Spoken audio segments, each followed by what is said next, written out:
Arte y política, política y danza. El personaje del que te hablaré hoy tiene mucho que ver con estos elementos de una manera innegable. Y me refiero a Luis XIV de Francia. A quien puede dominarse a sí mismo, pocas cosas hay que se le pueden resistir.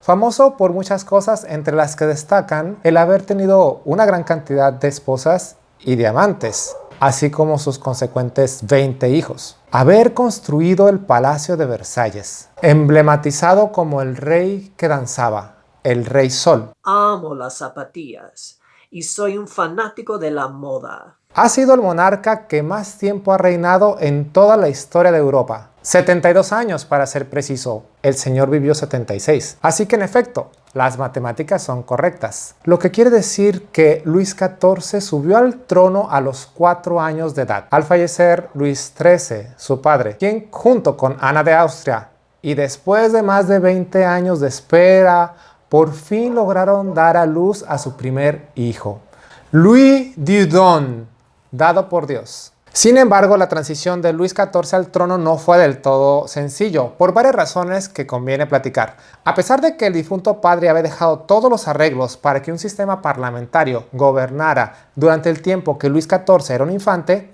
no contó con que su madre, Ana, en alianza con el cardenal Julio Mazarino, lograron nulificar dichos acuerdos y de esa forma dirigir Francia, ella como reina y el cardenal como primer ministro. Mazarino, nacido en Italia, se convirtió en el responsable de la educación de Luis XIV, tanto en el campo político como en el campo artístico. Recordemos que es desde Italia de donde surge el movimiento renacentista, que ya había generado importantes figuras en las artes, incluidos los ballets de corte, que tienen origen con Catarina de Medici, también de origen italiano, y quien se casó con Enrique II de Francia, generando esta migración de artistas que poblaron las cortes de Francia durante un largo periodo de tiempo. El cardenal Mazarino apelaba a la tradición de que un rey debería dominar 3 habilidades esenciales: la esgrima, montar a caballo y danzar. Desde temprana edad, Luis XIV fue educado en estos campos. Tomó clases de ballet diariamente por 20 años con su maestro Pierre Buchan. El vocabulario y las habilidades de la danza tenían su origen en los bailes barroco, para lo que es importante señalar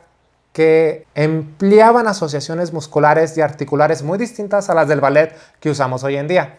Es imposible pensar en una quinta de brazos, todo era bajito. Me gustaría comentar que la danza era muy importante en los círculos de la corte, de la nobleza, y se presentaba a menudo en los encuentros diplomáticos.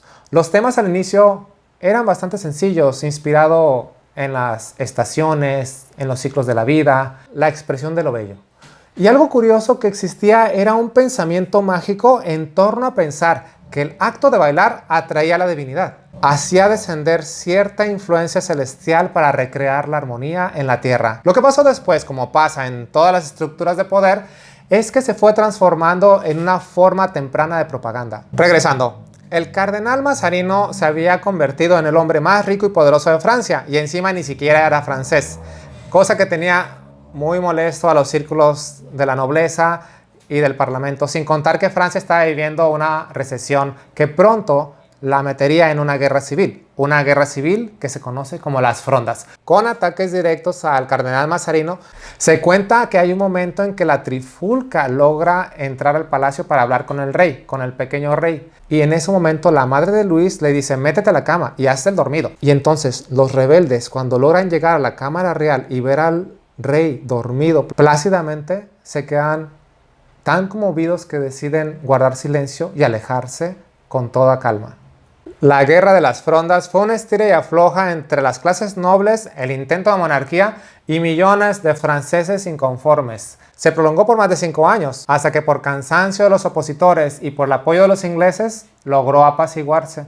Mientras tanto, la corte parece que encontró un motivo de celebración: el Ballet de la Nuit. Un ballet de corte bastante apropiado para el momento, para celebrar una aparente victoria. Un espectáculo extravagante que se presentaba en el transcurso de 12 horas, justo entre el atardecer y el amanecer. La trama incluía diosas mitológicas como Venus, Diana, hombres lobos, brujas, criaturas demoníacas, así como algunos personajes realistas como pastores gitanos, ladrones, faroleros y mendigos. Luis XIV aparece con la llegada del día, como el dios Apolo simbolizando la luz después de la oscuridad. No podemos dejar de percibir el tono ético-político, reforzando el hecho de que este rey de 14 años traería la esperanza después de un momento oscuro representado por la guerra civil. Finalmente, Mazarino muere y Luis XIV anula el parlamento y se convierte en monarca absoluto a la edad de 22 años. Yo soy el Estado. Durante su reinado, las artes siguen floreciendo. Aparece en el horizonte la Academia Real de la Música y evoluciona hasta convertirse en lo que hoy conocemos como la Ópera Nacional de París, y uno de los referentes más emblemáticos del ballet en el mundo, refrendando la historia de un rey que danzaba, el Rey Sol, que hasta hoy en día sigue brillando en el horizonte del arte.